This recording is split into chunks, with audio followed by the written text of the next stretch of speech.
everyone, my name is Ham and today I'm going to be doing a little crash course on gouache. The things I'm going to cover in this video are, first of all, what gouache is, the supplies you're going to need, how much water you're going to put in your gouache when you're working with it, or the consistency. And then I'm going to end it with a portrait painting time-lapse while I go over some general tips that I have for working with gouache, like blending and layering and all of those fun things. So first of all, what is gouache?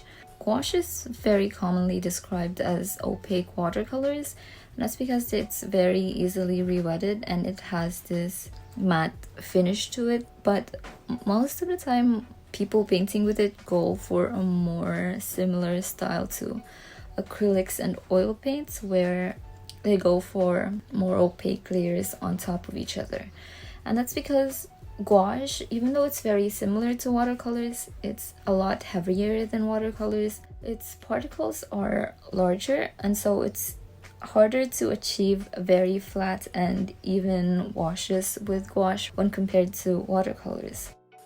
And one thing that's very noticeable right away when you're painting with gouache is that the values dry very differently when you're painting with it than when it dries. So now we're going to talk about supplies you'll need. And first you're going to need your actual gouache paints. I've only tried two. So the first one I have is my Himi Miya jelly gouache, and it's more affordable and it has so many colors and it has just more paint. And so it's great for practice when you want to get to know the medium. I would say that when you're using it, to take advantage of the many different colors that it comes with. So rather than choosing mixing your own colors, just go for colors that are closest to what you need. And that's because there is not that much pigment on the paint, and after mixing so many colors together, your colors might start looking a little bit muddy, and so it just doesn't stay as vibrant as something like, say, the Holbein gouache. And Holbein gouache is the other brand that I have. Its pigments are more pure, so it doesn't dull down as easily as the Miya gouache. Also, it reactivates to its original consistency better, and because the colors don't dull down as easily, it's much easier to get just a handful of colors from this brand and just mix your own, just because I think mixing your own colors, they become more predictable that way. But ultimately you can go with either one of these. They do have some very important qualities in common, and that's they're easy to reactivate, they dry matte, and they're mostly opaque.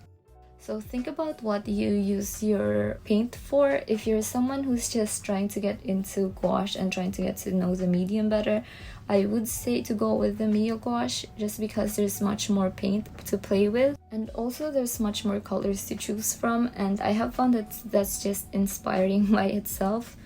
But if you're someone who's looking into selling your paintings, I would say just go for higher quality gouache, just because not only are they easier to work with, they're also usually more light fast and they just last longer than student quality gouache. So now we are moving on to the brushes that you'll need. I prefer two kinds of brushes with gouache.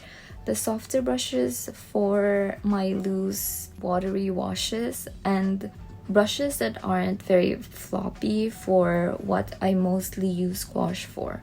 So usually I start with watercolor brushes just for the underpainting, but I then move on to multimedia brushes or acrylic brushes for the actual painting on top. As for your papers, it's really best to use watercolor paper, especially if you're doing an underpainting, which you're gonna use very light washes for, since that kind of paper just handles and absorbs water better. But if you're working with little bit of water for your whole painting, I feel like non-watercolor paper can do. I think you can go as low as 120 GSM, which is what I have for my sketchbooks, and I've also painted a lot of gouache on that one. As for your surfaces, you can go either hot or cold pressed. I have found that cold press just holds onto paint much better, and so it helps with preventing layers from reactivating constantly. But lately I have liked using hot pressed paper for its smooth texture, and it just feels like the paint glides on top of it much better and makes the experience a lot more fun. As for what I'm working with today, I'm using my Baohong hot pressed watercolor paper. It's pure cotton and it's 300 GSM, and that's because I'm thinking of doing a lot of different consistencies. I'm starting from very light washes, moving on to heavy paint.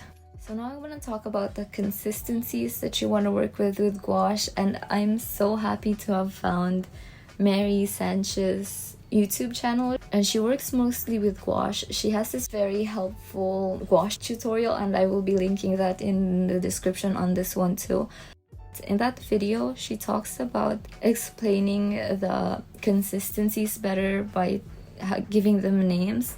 So on this one is called tea to butter consistency. This mostly explains how much water that you're adding onto your gouache.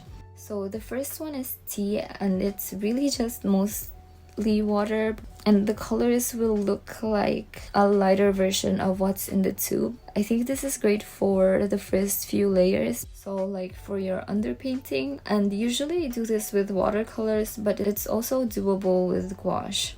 So you achieve this by mixing a little bit of paint to mostly just water. So think of tea and its consistency, and that's how your painting should feel like. So the second one is coffee, and it's still has a lot of water. It's still very loose, but you will see that the paint looks a lot closer to what it looks like on the label, but it's still a light version of it. So this one still feels like watercolors and how your paint will react. So I use this as a supplement for my underpainting, just to get those darker values in. So we're moving on to the third one, which is milk. And the milk is a lot thicker than coffee. So in this consistency, your paint will look the closest to what it looks like on the label, but still be transparent. So I use this to start my main painting and still have some underlayers showing through. So the fourth one is the cream consistency, and this is how I mostly work with my gouache, especially for when I'm painting with non-watercolor paper, just because there's less water on it, and so it's less likely to ruin the paper. If you've seen my last video, I think I was using the same consistency for the whole painting. So on this one is when gouache is truly opaque and still glides onto the paper. So to achieve this, you want to make sure your brush is wet, but wipe off excess water from it and just mix that onto fresh paint. And so the last one is butter, which is mostly just paint straight out of the tube. And you really want to leave this consistency of paint towards the end because it's the thickest and so it's easiest to reactivate, and you don't want that to happen very early on. But you do use this for my absolute brightest highlights and just some details that I want to save for the last. Also, one thing, because it's just paint and it gets super thick sometimes, it might get hard to work with and just hard to get a very even layer with this.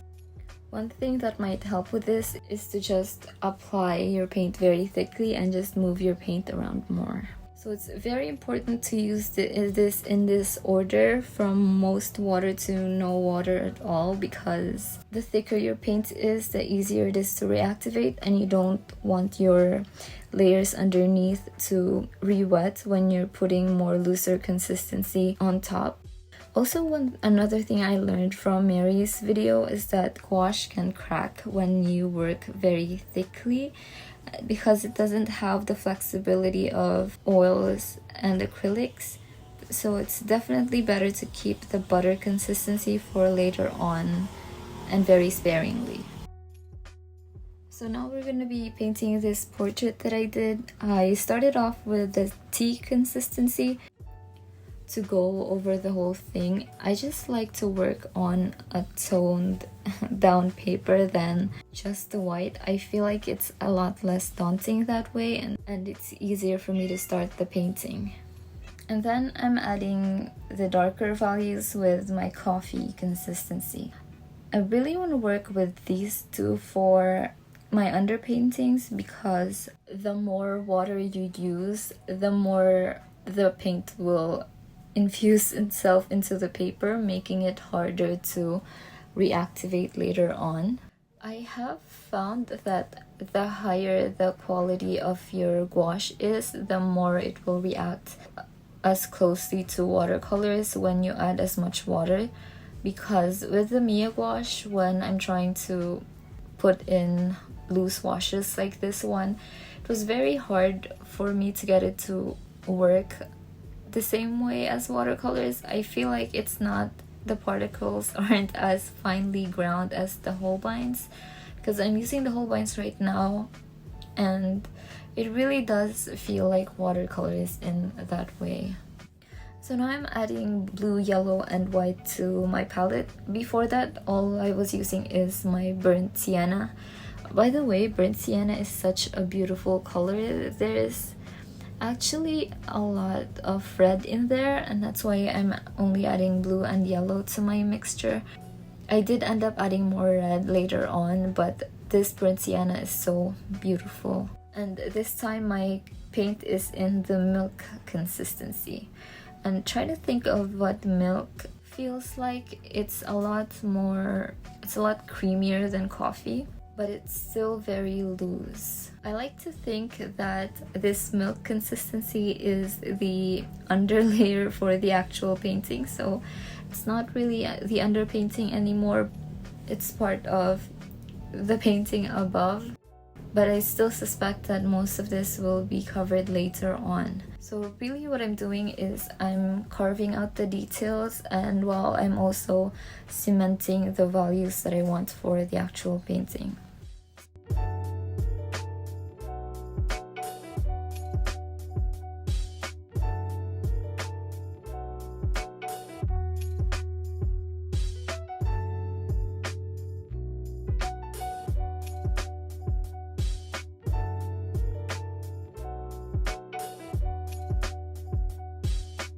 What's interesting that you guys see me do right now is I'm actually glazing with gouache, which is something that I didn't think I would have been able to do with my Miya gouache, just because it's not, like I said, it doesn't lay as easy as watercolors, but with Holbeins I can do that.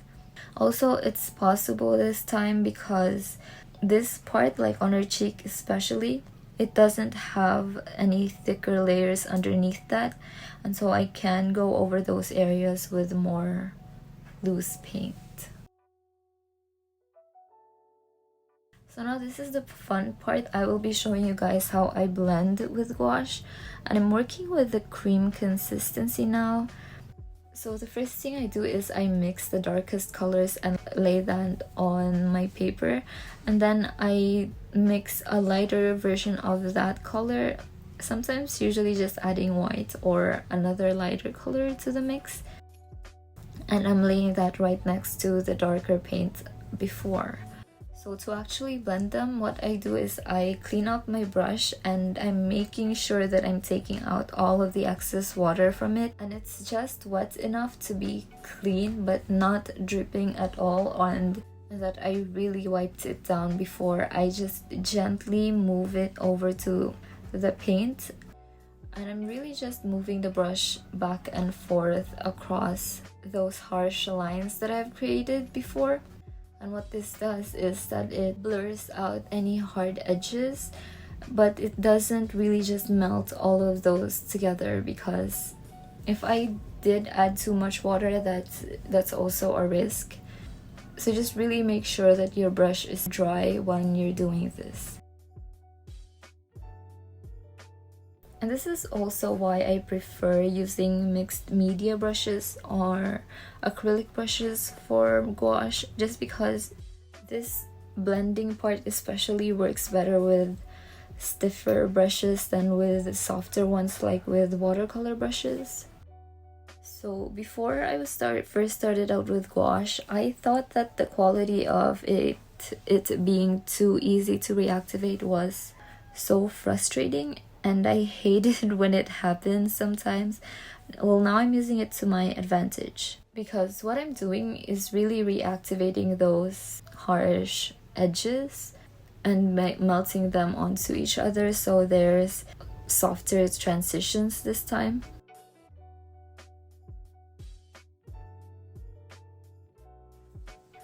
One other quality to gouache that takes time to work around on and to get used to is the paint drying to a different value than when you were painting with it. So you might have laid down the values that you want initially, but it will end up looking completely different when it's dry. And that's because the darker colors look lighter and the lighter colors look darker. So you'll notice it especially on the left side of her nose. Every time it looks like I've made it dark enough, it ends up looking a lot lighter, and so I just went over that area multiple times just so I can get it to be the contrast that I want to the lighter areas. It's really frustrating when it does that, because just the contrast, sometimes it's something that's very important to the painting and it just ends up evening out. So the best way to help this is to really just wait for it to dry and then go over it again with a darker color than the last one. My next tip with gouache is to use as much fresh paint as possible, because gouache, it does re-wet so easily and you might get tempted to work with old paint. And while it is very much possible and very much doable, I would still suggest using as much fresh paint as you can. So when you're using tubes, it's a lot easier, just squeeze out as much as you'll need. And when you're using jelly gouache, just scoop out a little amount of paint at a time, because it might be easy to get dry gouache up to a milk consistency. It gets very hard to move it up to a butter and a cream consistency, which is what you're going to be working with most of the time with gouache. So just use as much fresh paint as you can. It will really make the whole process a lot easier. For the last one, I'm doing her earring separately and in one go.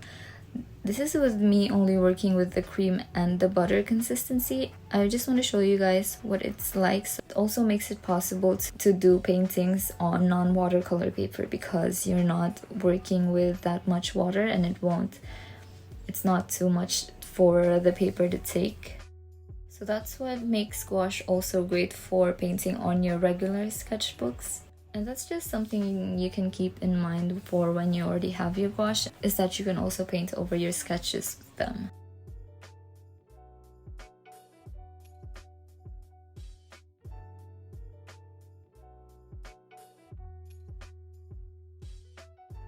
And that is it for this whole video. I hope it helped you guys in any way. Thank you for watching, and I'll see you again soon.